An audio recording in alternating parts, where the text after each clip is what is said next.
Former Vice President Atiku Abubakar's viewpoints on the Lagos-Calabar Coastal Highway project. Clearly superficial, hypocritical, diversionary, and motivated by ambition for cheap political calculations. The attention of the Office of the Special Advisor Media to the Honorable Minister of Works has been drawn to the viewpoints and false analogies credited to His Excellency Alhaji Atiku Abubakar, former Vice President of Nigeria and the presidential candidate of the People's Democratic Party (PDP) in the 2023 general election, on the intentions and procurement processes that led to the award of Section 1 of the Lagos-Calabar Coastal Highway project by the Renewed Hope administration of the President of the Federal Republic of Nigeria, His Excellency President Asiwaju Bola Ahmed Tinubu GCFR. I wish to categorically state that such viewpoints are false analogies conceived by the fertile imaginations of the former Vice President, and which are clearly superficial, hypocritical, diversionary, and undoubtedly motivated by ambitious political calculations. The former Vice President had on 17th April 2024 criticized the Lagos-Calabar Coastal Highway project award at cost, which he fallaciously stated was awarded to high-tech without due process and at a cost higher than the initial amount announced by the immediate two previous administrations that attempted to execute the project. Also, on the 6th of May 2024, Alhaji Atiku criticized the federal government's bold and visionary decision to embark on a developmental journey that will redefine the economic growth trajectory of Nigeria by raising two issues, namely that the contract was awarded to high-tech construction company Nigeria Limited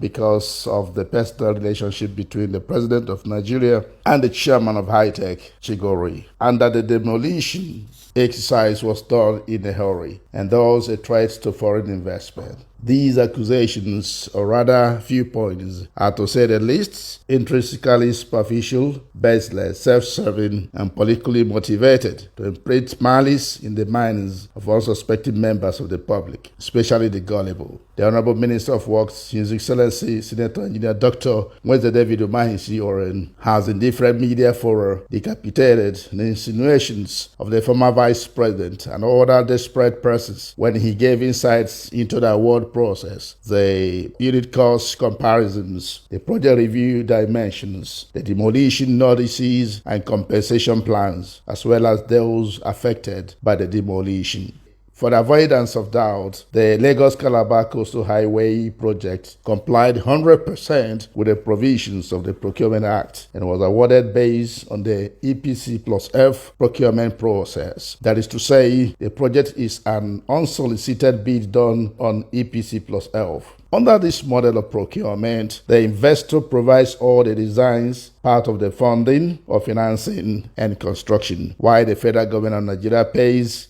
counterpart funds. The bid of the Lagos-Calabar Coastal Highway project came through this process. The ministry received the bid, worked on it, and sent the same to the Bureau of Public Procurement (BPP). The BPP worked on it in accordance with the stipulations of the Procurement Act and came up with a competitive price slightly lower than the ministry's price and even lower than the cost of similar projects awarded 5 years ago, including the Bodoboni project awarded to Julius Berger, Nigeria PLC. The BPP issued a certificate of no objection on the project to the Federal Ministry of Works as required by the Procurement Act. Consequently, the Federal Ministry of Works took the certificate of no objection to the Federal Executive Council (FEC), and the FEC deliberated on and approved the same. It will be recalled that the FEC had first approved the project model on EPC plus F before the process of procurement even started. This is a testament that the Lagos-Calabar Coastal Highway project, Section 1, followed due process. The claim of the former Vice President that the son of the President of Nigeria has interest in CDK Integrated Industries Limited is not tenable, as the company that did bid for the project was High-Tech Construction Company, Nigeria Limited, which has a full legal personality, as it were. Again, this claim is nothing but a digression showing absolute frustration of a false accuser who is bereft of facts to substantiate his claim. On the cost of award of the project and even other projects under His Excellency Senator Engineer Dr. David Umahi CON, it is of public notice and a sort of judicial notice that Senator Umahi is second to none in the history of the Federal Ministry of Works in effectively negotiating costs of projects, and he does that with the deepest sense of patriotism. The Honorable Minister of Works has, within the shortest period in office, saved billions of naira in the review, redesign, and award of contracts. The former Vice President and others who share in these misguided views can honestly testify to this indisputable fact. In the case under review, the Honorable Minister had come up with a new and higher dimension of the project, of which the design, dimension, and concept were reviewed upward by the ministry, and yet the cost was drastically reduced downwards. The project, which was by the analysis of the former Vice President, put at a cost of about 8.552 billion naira per kilometer of standard gauge, was meticulously and judiciously reduced to about 4.329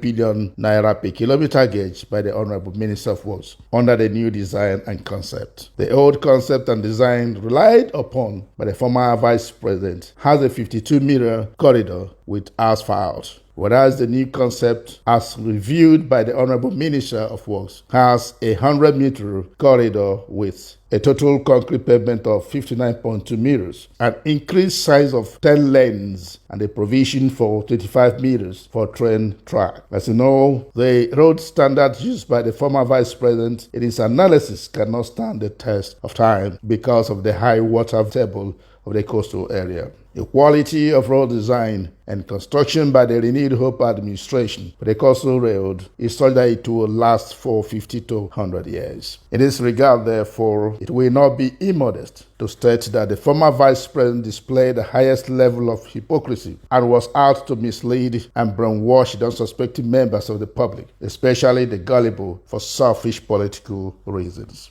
Further to the issue of due process raised by the concerned environmentalists, and with the greatest respect to the concerns of Laila Johnson Salami, there was a preliminary approval issued in December 2023 by the Federal Ministry of Environment, and the same renewed in January 2024. As you know, Environmental and Social Impact Assessment (ESIA) certification is progressive with the project progress, and final certificate issued when all issues are resolved. This means that the Federal Ministry of Works has a certified ESIA to start the project. Even the Federal Ministry of Environment has confirmed this position in their recent press release, whereof they stated, among others, that preliminary impact assessment certification was issued for site clearance and scoping for compensation. The Federal Ministry of Works has redesigned the route to put human face to the decision to embark on the project and to minimize demolition of permanent structures. The route, as it were, targets the demolition of many shanties, and this demonstrates the human face in the actions of the renewed Hope administration. The process of ESIA involves constant stakeholders' engagement, of which many have taken place, and the Honorable Minister of Works has even participated in 2 of the meetings in Lagos, which were broadcast live to buttress his sense of transparency, openness, probity, and accountability, which are the tenets of the present administration. Compensation is going on, and those whose properties were affected appreciated the human face shown by the Honorable Minister of Works, and they offered to make sacrifice as their contribution for the nation's economic advancement. It need not be overemphasized that the relevant notices were issued, and this led to a seamless compensation process achieved without rancor, except in the case of the owner of landmark whose psyche was manipulated by politicians moments after he appreciated the efforts of the Honorable Minister of Works in ensuring minimum damage to properties on the right of way, for which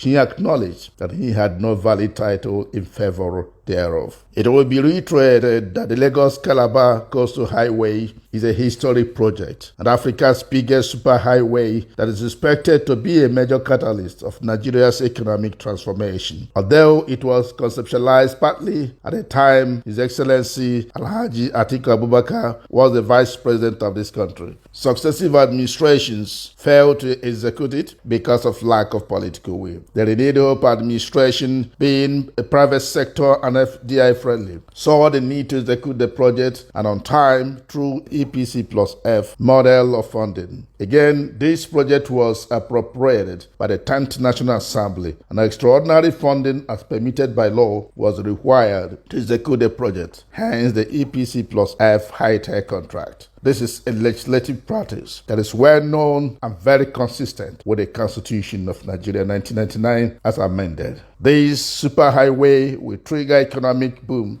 raise the GDP, create greater tourism potentials, create wealth and job opportunities, attract wider foreign direct investment, boost coastal businesses, trade and market development, and promote industrialization, especially along the coastal corridors, with far-reaching impacts on the socio-economic activities and safety along the feeder roads and spurs. Nigeria will be a great country when the 10-lane superhighway of 700 kilometers with a train track is completed. As for the speed and quality of work, you can always trust the track records of the President of Nigeria and his Honorable Minister of Works in service delivery. I hope this matter will be laid to final rest by all critics. For those who are pessimistic and those who seek to malign the Honorable Minister of Works, especially those who described him as a miserable federalist and one of those who claim to love Nigeria at their own peril, particularly as verbously captured in the publication made in the Daily Sun of 6th of May 2024 by one columnist and perhaps a separatist agitator, Amanse Obi. The Honorable Minister is passionate about restoring the confidence of Nigerians, the ability, the utility value of road infrastructure nationwide. He has no business with the political permutations of the future,